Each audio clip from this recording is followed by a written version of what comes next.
बिस्मिल्लाहिर्रहमानिर्रहीम। अस्सलाम वालेकुम students, welcome to Aspire online classes और मैं हूं आपका बायोलॉजी टीचर मोहम्मद राहील साबर।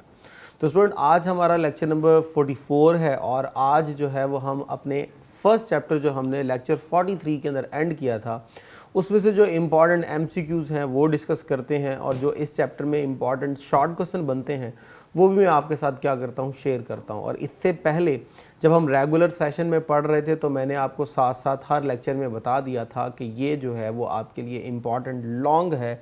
वैसे मैं साथ साथ इम्पॉर्टेंट शॉर्ट भी बताता रहा हूँ, लेकिन आज के जो हमारा ये वाला लेक्चर होगा, लेक्चर 44, इसमें हम सारे इम्पॉर्टेंट शॉर्ट भी डिस्कस कर लेंगे और जो इम्पॉर्टेंट MCQs होंगे वो भी इसी लेक्चर में हम क्या कर लेंगे, डिस्कस कर लेंगे। तो आइए जी स्टार्ट करते हैं with some important MCQs of chapter number 1। The first one is the branch of biology which deal with the study of protein and nucleic acid is called as. तो प्रोटीन और nucleic acid दोनों by nature क्या है, molecules हैं। तो आपको याद होगा जब मॉलिक्यूल्स को आप स्टडी करते हो तो वो आपके पास क्या होगा, मॉलिक्यूलर बायोलॉजी होगा। सो माइक्रोबायोलॉजी, उसमें तो आप माइक्रो ऑर्गेनिज्म डिस्कस करते हो। मॉलिक्यूलर बायोलॉजी डेफिनेटली जिसमें आपने मॉलिक्यूलर जो है वो मॉलिक्यूल डिस्कस करने हैं। जेनेटिक्स जिसमें आपने सिर्फ जेनेटिक मटेरियल यानी DNA के ऊपर और उसके जो है वो इनहेरिट होने के ऊपर डिस्कस करना है। सेल बायोलॉजी में डेफिनेटली आपने सेल और ऑर्गेनेली डिस्कस करने, तो एक ही ऑप्शन आपके पास बचती है विच इज C यानी Charlie. Next question number 2, the thin shell of air, land and water around each of the sport to the life is called। तो हमारी सराउंडिंग में वो जो एक थिन लेयर है जो कि क्या कर रही है जी, लाइफ को सपोर्ट कर रही है, और वो एरिया जहाँ पे लाइफ पॉसिबल है उसे हम क्या बोलते हैं, इकोसिस्टम। तो इकोसिस्टम तो होता है लिविंग और नॉन लिविंग का इकट्ठा मिक्सचर। कम्युनिटी ये तो होता है डिफरेंट वैरायटी के लिविंग ऑर्गेनिज्म। बायोस्फीयर डेफिनेटली जी, बायोस्फीयर को कहते हैं जहाँ पे लाइफ होती है, जहाँ लिविंग ऑर्गेनिज्म क्या कर रहे होते हैं, प्रॉपर जो है वो सस्टेन कर रहे होते हैं। Next, the tissue which is specialize for secretion. अब सिक्रीशन स्टैंड्स फॉर जो कि क्या कर रहे हैं, हार्मोन पैदा कर रहे हैं, जिसे आपने ग्लैंडुलर टिश्यूज कहा था। ये वो टिश्यूज होते हैं जो कि क्या करते हैं, सिक्रीशंस पैदा करते हैं। मिसाल के तौर पे पिट्यूटरी ग्लैंड के अंदर जो है वो ग्लैंडुलर टिश्यूज हैं, पैंक्रियाज के अंदर जो है वो ग्लैंडुलर टिश्यूज हैं जो सिक्रीशंस पैदा करते हैं, यानी हार्मोन वगैरह पैदा करते हैं। सो मस्कुलर टिश्यू ये तो कॉन्ट्रैक्शन रिलैक्सेशन करते हैं। ग्लैंडुलर टिश्यू जी बिल्कुल यही हैं जो कि क्या करते हैं, जो कि सिक्रीशन पैदा करते हैं। और इनके अंदर सिक्रीशन कौन बना रहा होता है, गोल्जी अपरेटस बना रहा होता है। स्केलेटल मसल्स ये स्केलेटल सिस्टम की जो है वो मूवमेंट में क्या होते हैं, इन्वॉल्व होते हैं। तो बीटा ऑप्शन है जी। नेक्स्ट है हमारे पास fourth, the destruction of the pest by using some living organism is called. तो जब आप पेस्ट को कंट्रोल करते हो बाय यूजिंग लिविंग ऑर्गेनिज्म तो उसे हम क्या बोलते थे, बायोलॉजिकल कंट्रोल बोलते थे। क्योंकि बायोलॉजिकल कंट्रोल में हम एक लिविंग ऑर्गेनिज्म को यूज करके दूसरा लिविंग ऑर्गेनिज्म कंट्रोल कर देते थे और इस तरह हम बच जाते थे टॉक्सिक इफेक्ट से और इन्वायरमेंटल पोल्यूशन से। तो यहाँ पे जो आपके पास आंसर होगा वो होगा बायोलॉजिकल कंट्रोल। वेयर एज जो यहाँ पे लिखा हुआ बायो ऑब्जॉर्प्शन, ये क्या होता है, हमने पढ़ा था अलजी और फंजाई की कुछ टाइप्स आपके पास ऐसी हैं जो अपने अंदर क्या करती हैं, टॉक्सिक मटेरियल को ऑब्जॉर्ब करना शुरू कर देती हैं। तो इस प्रोसेस को बायो ऑब्जॉर्प्शन कहते हैं और उनको यूज करके एनवायरनमेंट में से पोल्यूटेंट को रिमूव करना क्या कहलाता है, वो हमारे पास बायो रिमीडिएशन कहलाता है। तो आपके पास एक ही बनता है, वो है बायोलॉजिकल कंट्रोल। नेक्स्ट है जी fifth, in biological point of view the stagnant water of a pond is. अब स्टैग्नेंट वाटर यानी पॉन्ड वो फ्रेश वाटर की एग्जांपल होती है और जहाँ पे वहाँ अगर कोई ऑर्गेनिज्म होगा तो उसको जब आप डिस्कस करोगे तो आपके पास किसमें आ जाएगा, फ्रेश वाटर बायोलॉजी में। तो फ्रेश वाटर है, प्योर वाटर है, मेरीन वाटर है, लाइट वाटर है, तो डेफिनेटली वो आपके पास एग्जाम्पल है किसकी, फ्रेश वाटर की। और उसके जब आप माइक्रो ऑर्गेनिज्म और मल्टी सेलुलर ऑर्गेनिज्म जब डिस्कस करेंगे और तो वो आपके पास चला जाएगा फ्रेश वाटर बायोलॉजी के अंदर जी। नेक्स्ट स्टार्ट करते हैं जी six, the trace element found in the human body are. Alpha है जी मैंगनीज, आयोडीन, कॉपर, तो ये सारे ट्रेस हैं लेकिन ऑक्सीजन ट्रेस में नहीं आती, तो पहला एलिमिनेट हो गया। बीटा है जी iron, copper, magnesium, iodine, zinc, जी बिल्कुल ये सारे के सारे आपके पास जो हैं वो हैं ट्रेस बायो एलिमेंट। नीचे वाले देखिए जी नाइट्रोजन, तो नाइट्रोजन ट्रेस एलिमेंट नहीं है। कैल्शियम, कैल्शियम भी ट्रेस एलिमेंट नहीं है, तो बीटा ऑप्शन ही आपके पास ठीक बनती है। The next one is a technique use to prevent the milk from the spoilage. तो मिल्क को जो है वो स्पॉयलेज से बचाने के लिए एक टेक्निक लॉयस पास्चर ने दी थी, जिसमें एक शॉर्ट टाइम पीरियड के लिए हम उसे क्या करते हैं, गर्म करते हैं ताकि जर्म्स को क्या कर दिया जाए, किल कर दिया जाए। इस टेक्निक को हमने नाम दिया था पास्चराइजेशन। अब ये जो पास्चराइजेशन है ये चार्ली ऑप्शन आपके पास ठीक बनती है, जबकि आपको पता है बायोलॉजिकल कंट्रोल में लिविंग ऑर्गेनिज्म को यूज़ करके आप लिविंग ऑर्गेनिज्म कंट्रोल करते हो। बायोपेस्टिसाइड्स में हम बैक्टीरिया को यूज़ करते थे एज ए पेस्टिसाइड। और प्रिजर्वेशन, ये तो एक जनरल टॉपिक है, जनरल बात है कि महफूज करना। तो जो मिल्क को महफूज करने का तरीका था वो आपके पास पास्चराइजेशन था। नेक्स्ट जी हमारे पास 8th, in an animal all system work in a dash with each other. तो एनिमल्स में जब भी सारे ऑर्गन सिस्टम काम कर रहे होते हैं तो सारी एक्टिविटीज जो हैं वो एक कोऑर्डिनेशन में लिंक टुगेदर क्या करती हैं, वर्क करती हैं। सो आपके पास ऑप्शन आएगा जी coordination, mean they will work together in a specific manner.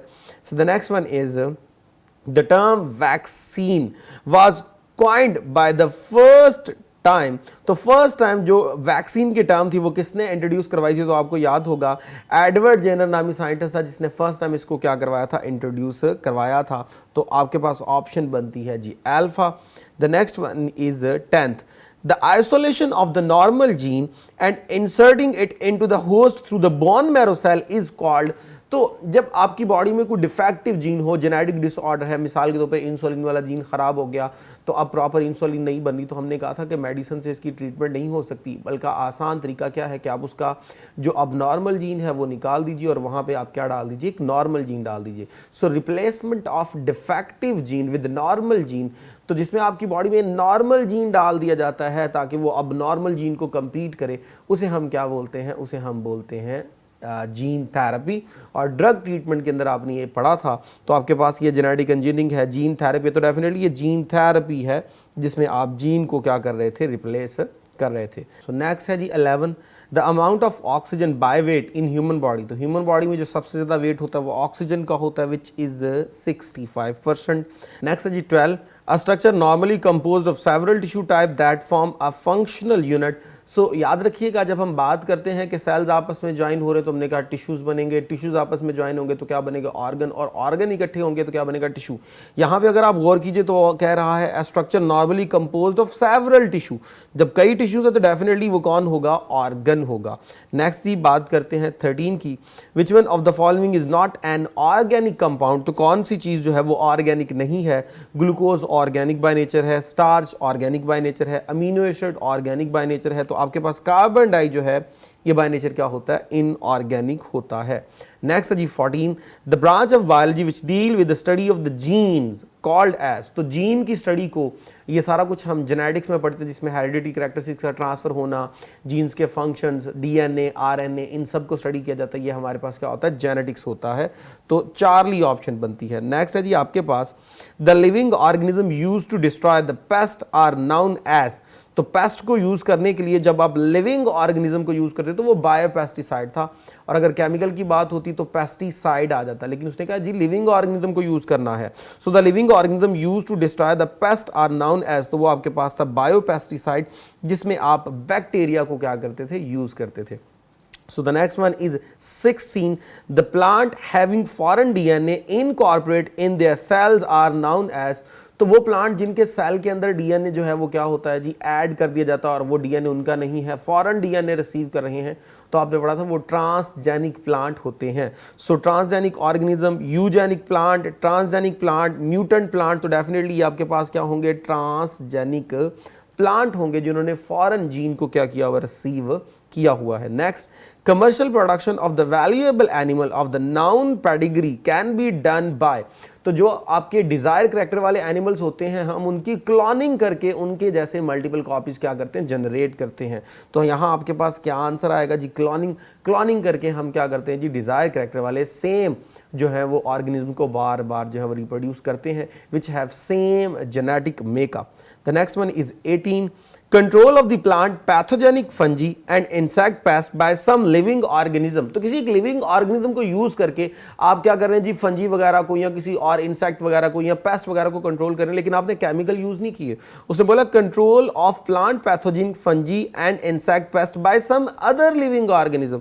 तो ये आपके पास किस में आएगा जी, बायोलॉजिकल कंट्रोल में, यानी चार्ली ऑप्शन। नेक्स्ट है जी आपके पास 19, pick up the non membranous organelle, तो कौन सी ऑर्गेनेली जो है वो नॉन मेम्ब्रेनस है। राइबोसोम आपके पास जो है विदाउट मेम्ब्रेन है, लाइसोसोम सिंगल मेम्ब्रेन है, वैक्यूल सिंगल मेम्ब्रेन है, माइटोकॉन्ड्रिया डबल मेम्ब्रेन है। तो आपके पास जो है वो अल्फा ऑप्शन बनती है, राइबोसोम, जो कि विदाउट मेम्ब्रेन होते हैं। Next one is the simplest unit which make living and non living matter, तो लिविंग और नॉन लिविंग को मैटर को बनाने वाला हिस्सा कौन होता है? तो याद रखिएगा, अगर लिविंग की बात होती तो हम सेल का वर्ड यूज करते हैं, लेकिन लिविंग और नॉन लिविंग है तो ये आपके पास आएंगे atom and sub atomic particles. Next चलते हैं जी 21 की तरफ। Antibiotics are use to kill, तो एंटीबायोटिक्स जो है वो अक्सर हम किन के लिए यूज़ करते हैं जी? बैक्टीरिया को किल करने के लिए यूज़ करते हैं। सो वायरसेस हो गए, फंजी हो गए, बैक्टीरिया हो गए, यीस्ट हो गए, तो मोस्टली हम इनसे बैक्टीरिया जो है वो किल करते हैं। तो ये बैक्टीरियल इन्फेक्शन के लिए ज़्यादातर यूज़ होती हैं। सो चार्ली ऑप्शन है। नेक्स्ट है जी 22, plant regulate there activity by, तो प्लांट जो है वो अपनी एक्टिविटीज़ कैसे कंट्रोल करते हैं? तो प्लांट अपनी एक्टिविटीज़ यूज़ करते हैं, कंट्रोल करते हैं with the help of hormone, यानी उनमें जो है वो सिक्रीशंस इन्वॉल्व होती हैं जो कि ज़्यादातर ग्रोथ वगैरह में इन्वॉल्व होती हैं। सो एक्सोक्राइन सिस्टम है, एंडोक्राइन सिस्टम है, हार्मोन है, तो याद रखिएगा हार्मोन होते हैं। बाकी एक्सोक्राइन, एंडोक्राइन, नर्वस सिस्टम, ये सारे एनिमल के करेक्टर हैं कोऑर्डिनेशन के अंदर। नेक्स्ट है जी आपके पास 23, communities are the dynamic collection of organism in which one population में इंक्रीज एंड अदर में decrease due to the fluctuation in, तो डेफिनेटली लिविंग ऑर्गेनिज्म के अंदर जब चेंज आता है, पॉपुलेशन कम या ज़्यादा होती है, तो वो एक्सटर्नल इन्वायरमेंट के चेंज होने पे होती है। और एक्सटर्नल इन्वायरमेंट में सबसे ज़्यादा जो चीज़ उनको अफेक्ट करती है वो एबायोटिक फैक्टर होते हैं।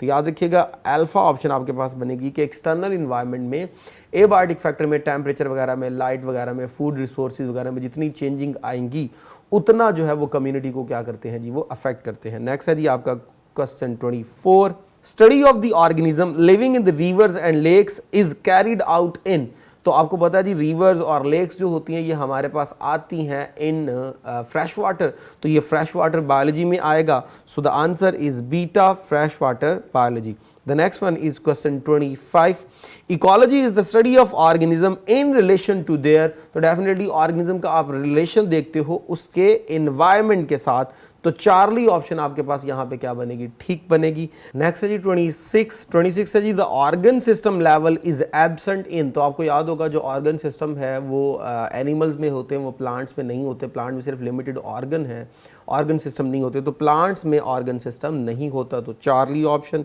नेक्स्ट है जी 27, parasitology is the study of, तो डेफिनेटली पैरासाइट को स्टडी करेंगे, तो लायन आपके पास पैरासाइट नहीं होता। मॉस्कीटो, डेफिनेटली मॉस्कीटो आपके पास पैरासाइट है। हर्बिसाइड्स, तो हर्बिसाइड भी आपके पास पैरासाइट जो है वो नहीं होते, तो एक ही ऑप्शन बनती है मॉस्कीटो, यानी बीटा ऑप्शन। नेक्स्ट है जी आपके पास the study of the functions of the organism and their part is carried out in, तो अब आपने क्या करना है जी? लिविंग ऑर्गेनिजम्स के क्या स्टडी करने हैं जी? ऑर्गेनिज्म के पार्ट और उनके पार्ट्स के फंक्शन डिस्कस करने, तो डेफिनेटली वो किस में आएगा? फिजियोलॉजी में आएगा। मॉर्फोलॉजी में हम स्ट्रक्चर को डिस्कस करते हैं, हिस्टोलॉजी में टिश्यूज़ को डिस्कस करते हैं, एनाटॉमी में इंटरनल स्ट्रक्चर जो है उसको क्या करते हैं? स्टडी करते हैं। नेक्स्ट है जी 29, the study of the characteristics transmitted from the parents to their offspring, तो पेरेंट्स से ऑफस्प्रिंग में जब कैरेक्टरिस्टिक्स ट्रांसफर होते हैं तो उस ब्रांच को हम जेनेटिक्स कहते हैं, तो चार्ली ऑप्शन जो है वो आपके पास यहाँ पे आंसर बनेगी। The last one is pest control which eliminates the threat of the toxicity for human being is achieve through, तो पेस्ट को कंट्रोल करने के लिए हम क्या करते हैं जी? अक्सर पेस्टिसाइड यूज करते हैं, लेकिन उसने कहा है कि eliminates the threat of toxicity, कि अब आपने उस टॉक्सिसिटी को भी खत्म करना है, तो डेफिनेटली अब आप क्या करेंगे? आप यहाँ पे पेस्टिसाइड यूज नहीं करेंगे, अब आप बायोलॉजिकल कंट्रोल वाला मैकेनिज्म यूज करेंगे ताकि किसी किस्म की वहाँ पे टॉक्सिसिटी जनरेट ना हो, एनवायरमेंटल पोल्यूशन जनरेट ना हो, तो चार्ली ऑप्शन बनता है जी इसका। नेक्स्ट आते हैं जी इसके इंपॉर्टेंट शॉर्ट क्वेश्चंस की तरफ। The first one is define parasitology, next one define biotechnology, define bio elements. Elements के अंदर आपको जो है वो मेजर बायो एलिमेंट्स की परसेंटेज लाजमी याद हो, ट्रेस की ना भी याद हो कोई मसला नहीं है, लेकिन आपको जो है वो मेजर की लाजमी याद होनी चाहिए, वो जो 6 बायो एलिमेंट है। Next difference between macro molecule और micro molecule, difference between organ and organelle, difference between population and community, define biome with the help of example, what is phyletic lineage, how we can find out the age of a rock or a fossil, difference between deductive and inductive method, difference between theory and law, define hypothesis, what is transgenic organism, what is IDM यानी integrated disease management, what is hydroponic culture technique या ये भी कह सकता है why we use hydroponic culture technique. The next one is difference between biological control and bioremediation. The next one is define vaccination and immunization, define gene therapy, difference between chemotherapy and radiotherapy, define method of cloning. तो यहाँ तक जो थे वो आपके सारे important short question थे. तो स्टूडेंट्स जो इंपॉर्टेंट MCQs थे, जो इंपॉर्टेंट शॉर्ट क्वेश्चन थे, सारे आपके साथ शेयर कर दिए. हमारा चैप्टर भी कंप्लीट हो गया और जो इंपॉर्टेंट पॉइंट थे वो भी सारे क्या हो गए, डिस्कस हो गए. नेक्स्ट लेक्चर में इंशाल्लाह नए चैप्टर के साथ हाजिर होंगे. अब तक के लिए इतना ही, इजाज़त दीजिए. Thank you very much. अल्लाह हाफिज़.